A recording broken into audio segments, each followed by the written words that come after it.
온세대 예배 또 5월이라 특별합니다. 귀한 우리 다음 세대의 찬양, 굉장히 수준 높은 곡, 우리 주의자 구성애 선생님 주의하랴, 또 소리 내어 같이 화음 맞추랴, 귀한 곡 감사드리고요. 오늘 또 점심때 먹은 홍어회, 홍어 무침, 또 함께 나온 맵지 않도록 균형을 맞춘 고기 미역국. 여러분, 그 고기가 어떤 고기였나요? 고기 종류가 아니고 고기가 되게 몽글몽글하게 나왔죠.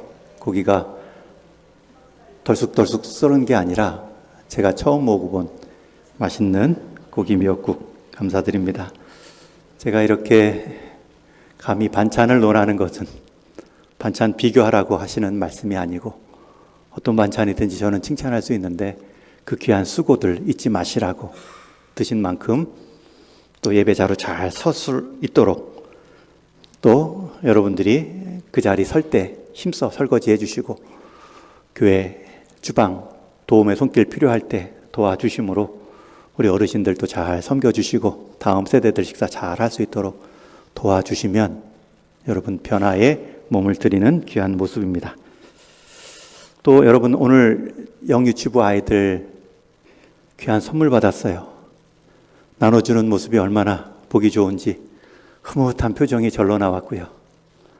그러다 점점 시간이 지나는데 흐뭇한 표정이 살짝 째려볼 뻔했어요. 왜 난 안 주지? 여기 자리는 올라오기 힘들구나. 할머니, 할아버지들만 드린 건가요? 네. 못 받으신 분들 계시면 나는 대상이 아니다. 위로받으시면 되고, 너무나 귀한 예배 전 나눔이었고, 주일에 어린이한테 선물 받은 어른들은 우리 교회밖에 없을 겁니다. 너무나 복된 시간 우리 영유치부 잘 인도해 주셨고, 이게 오후 예배의 분위기입니다. 오전 예배가 하나님과 수직적 다 같은 하나님을 바라보는 시간이라면 오후 예배는 좀 수평적, 우리 서로를 좀 바라보면서 이 귀한 만남을 주신 하나님께 감사하면 하나님은 흐뭇해 하시겠죠. 하나님 사랑, 이웃 사랑, 하나님 사랑, 교회 사랑에 맞는 귀한 모습일 것입니다.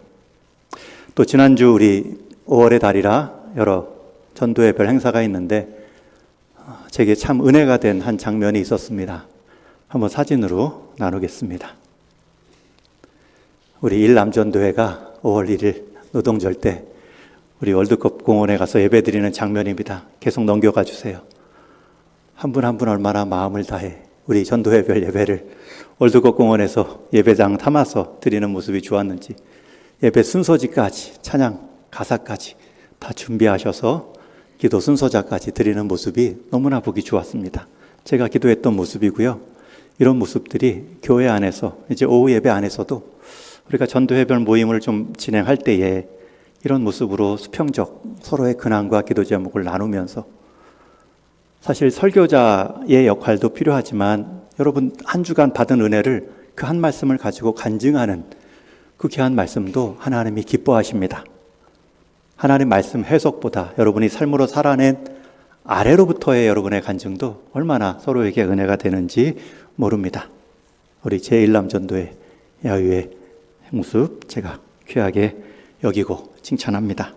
오늘 나눌 그림책은 오늘 말씀에 가장 근접한 그림책을 골랐습니다.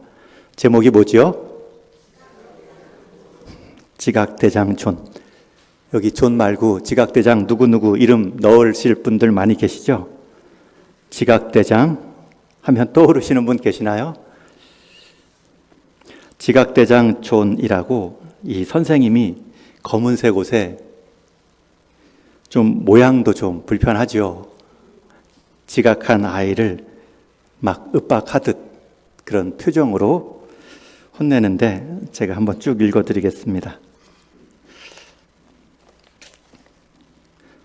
존은 학교에 가려고 일찍 집을 나섰어요. 한참을 가는데 하수구에서 악어 한 마리가 불쑥 튀어나와 책가방을 덥석 물었지요. 존은 책가방을 있는 힘껏 잡아당겼지만 악어는 놓아주지 않았어요. 존은 할 수 없이 장갑 하나를 휙 던졌어요. 그러자 악어는 책가방을 놓고 장갑을 물었지요. 존은 허겁지겁 학교로 달려갔어요. 하지만 악어 때문에 늦고 말았지요. 존, 지각이로군. 그리고 장갑 하나는 어디로 두고 왔지? 학교에 오는데 하수구에서 악어 한 마리가 나와서 제 책가방을 물었어요. 제가 장갑을 던져주니까 그제서야 놓아주었어요. 장갑은 악어가 먹어버렸고요. 그래서 지각했어요, 선생님. 이 동네에는 악어 따위 살지 않아. 하수구에서 나올 수가 없어. 너 나중에 학교에 남아서 악어가 나온다는 거짓말을 하지 않겠습니다. 또다시는 장갑을 잃어버리지 않겠습니다. 300번 써와. 알겠지? 존은 늦게까지 학교에 남아서 이렇게 300번을 썼어요. 악어가 나온다는 거짓말을 하지 않겠습니다. 또 다시는 장갑을 잃어버리지 않겠습니다. 다음 날 존은 또 서둘러 학교에 갔어요. 그런데 이번에는 덤불에서 사자 한 마리가 나오더니 바지를 물어 뜯었어요. 존은 간신히 나무 위로 기어 도망갔어요. 그리고 사자가 심드렁에서 돌아갈 때까지 나무 위에서 기다렸지요. 존은 허겁지겁 다시 학교로 달려갔어요. 하지만 사자 때문에 지각하고 말았어요. 넌 또 지각이구나, 존. 게다가 바지까지 찢어졌네. 학교에 오는데 덤불에서 사자가 튀어나와서 제 바지를 물어뜯었어요. 나무 위로 올라가 사자가 갈 때까지 한참을 기다렸지요. 그래서 지각했어요, 선생님. 뭐라고? 이 동네 덤불에는 사자 따위 살지 않아. 저 구석에 돌아서서 큰 소리로 400번을 외쳐라. 다시는 사자가 나온다는 거짓말을 하지 않겠습니다. 그리고 다시는 바지도 찢지 않겠습니다. 알겠어? 존은 구석에 돌아서서 400번을 외쳤어요. 다시는 사자가 나온다는 거짓말을 하지 않겠습니다. 그리고 다시는 바지도 찢지 않겠습니다. 존은 다음 날 더 서둘러 학교에 갔어요. 다리를 건너는데 갑자기 커다란 파도가 밀려와 존을 덮쳤어요. 존은 파도가 가라앉고 물이 빠질 때까지 난간을 꽉 붙잡고 매달려 있었죠. 존은 다시 허겁지겁 학교로 달려갔어요. 하지만 그 파도 때문에 또 늦고 말았지요. 넌 또 지각이구나, 존. 게다가 옷까지 흠뻑 젖었네. 학교에 오는 길에 다리를 건너는데 산더미 같은 파도가 덮치는 바람에 흠뻑 젖었어요. 물이 다 빠져나갈 때까지 난간에 간신히 매달려 있었어요. 그래서 지각한 거예요, 선생님. 내 살다 별소리를 다 듣겠네. 이 동네 강에는 산더미 같은 파도가 사람을 덮칠 수 없어. 말도 안 되는 소리. 너 갇혀봐야 정신을 차리겠구나. 교실에 남아서 꼼짝 말고 이렇게 500번을 써라. 다시는 강에 파도가 덮쳤다는 거짓말을 하지 않겠습니다. 그리고 다시는 옷도 적시지 않겠습니다. 너 한 번만 더 거짓말을 하고 지각을 하면 이 회초리로 때려줄 테다. 존은 교실에 갇혀 이렇게 500번을 썼어요. 다시는 강에서 파도가 덮쳤다는 거짓말을 하지 않겠습니다. 그리고 다시는 옷을 적시지도 않겠습니다. 다음 날 존은 또 서둘러 학교에 갔어요.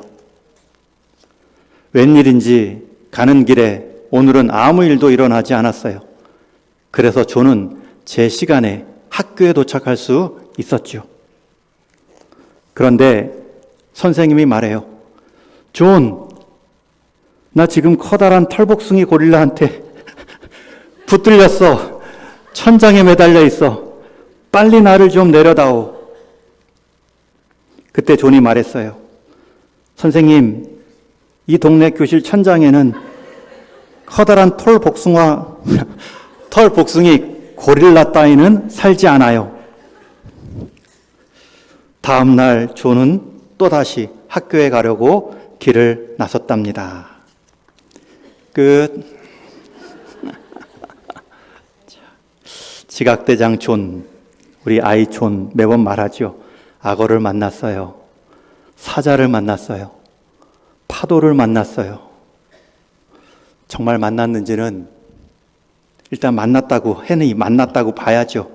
근데 아이의 말들은 아이의 입장에서는 기발한 경험이나 상황을 보고 그런 표현도 할 수 있겠죠.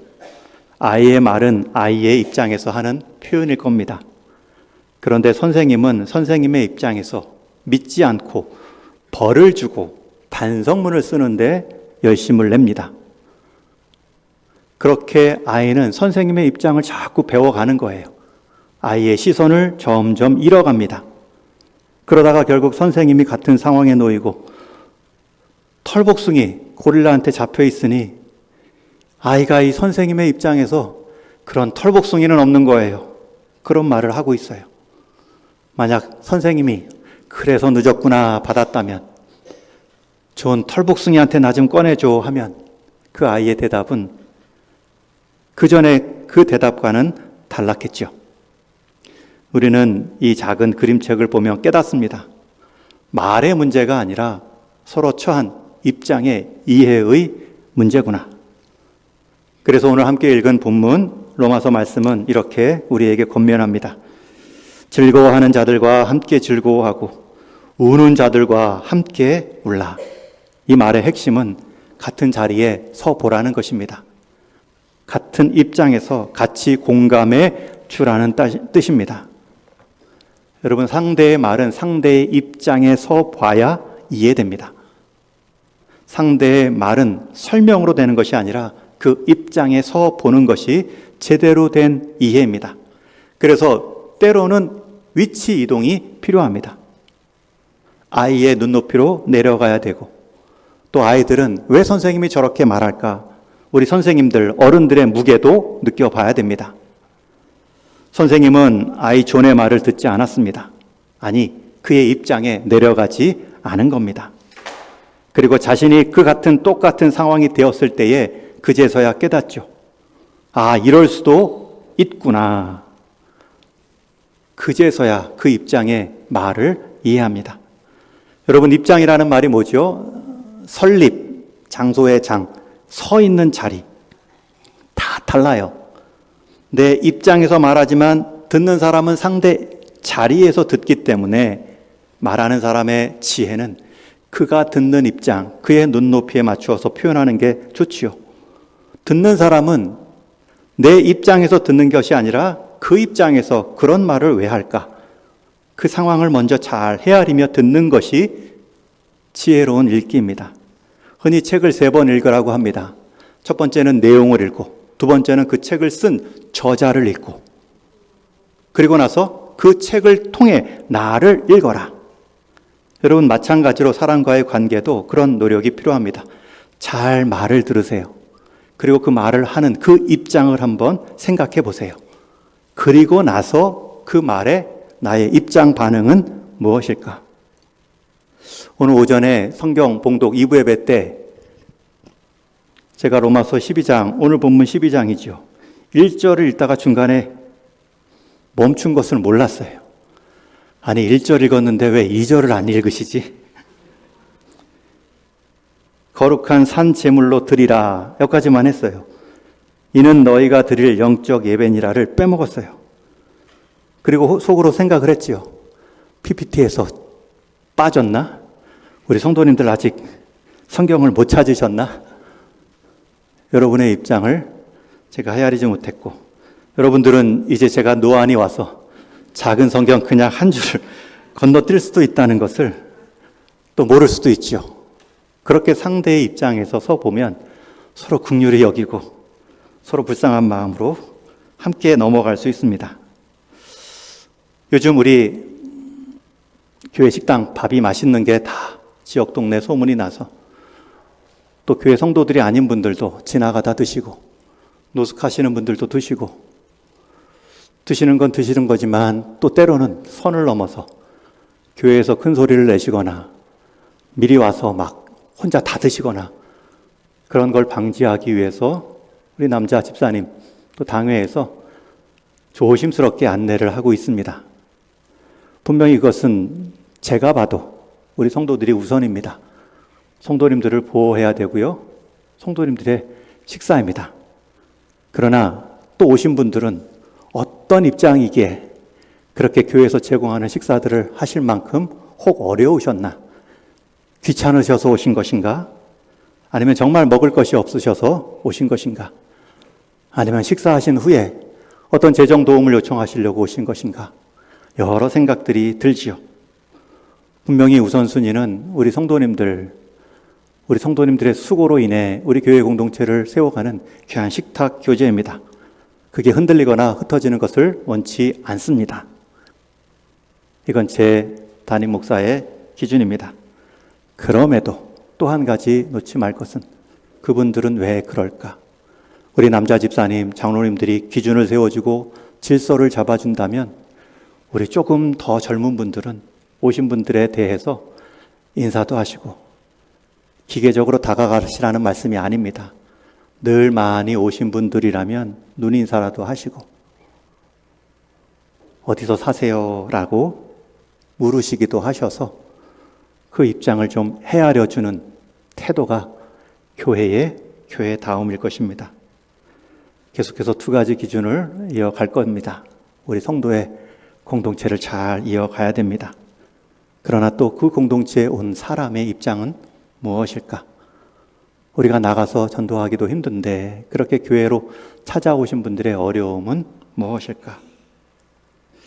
그런 마음을 헤아리는 것도 놓지 마셔야 됩니다. 특별히 어린이 주일을 맞으면서 우리 다음 세대 그 고민과 그 입장을 우리가 또 잘 헤아려 주셔야 됩니다.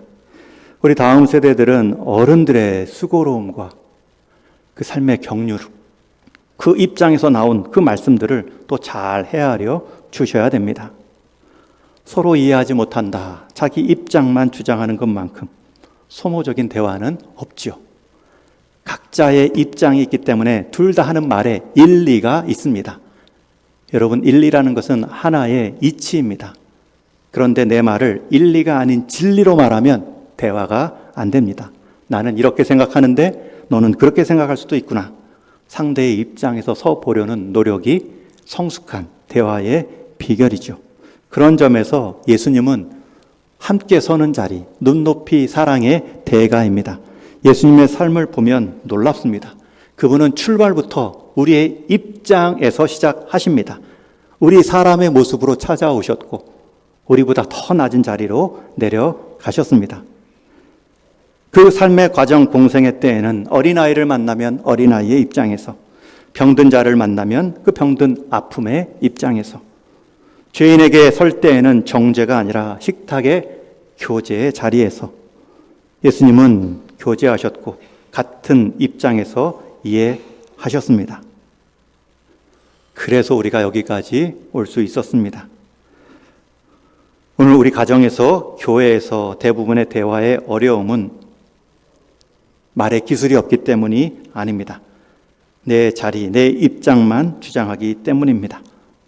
부모님들은 조금 아이들 눈높이에서 정말 사자가 나타났구나, 너하고도 만났구나, 그렇게 말한 그 환경들을 이해하려는 태도가 필요하고요. 아이들은 어른들을 향하여서 왜 삶의 내 질서가 필요한가, 왜 지각하면 안 되는가, 그 마음들을 느끼면서 여러분들이 사회화 되어 가는 것입니다. 부모님도 조금 내려오고 아이들은 조금 더 이해하려 노력하고, 그렇게 눈높이를 맞추면 비로소 관계가 열립니다. 즐거워하는 자들과 함께 즐거워하고 우는 자들과 함께 울라. 그리고 이어지는 16절 말씀은 이렇습니다. 서로 마음을 같이하며 높은 데 마음을 두지 말고 도리어 낮은 데 처하며 스스로 지혜 있는 채 하지 말라. 사랑은 위에서 내려오는 낮아짐으로 시작하고요. 그리고 아래에서 그 사랑을 받는 올라감으로 풍성히 누릴 수 있습니다. 우리 가정의 달 모든 가족들, 우리 교회 안의 모든 믿음의 식구들, 서로의 선 자리를 존중하고 또 서로의 눈높이 사랑을 우리 주님처럼 감당함으로 주님의 사랑이 가정과 일터에 교회에 풍성한 모임 될 수 있기를 주님의 이름으로 축원합니다.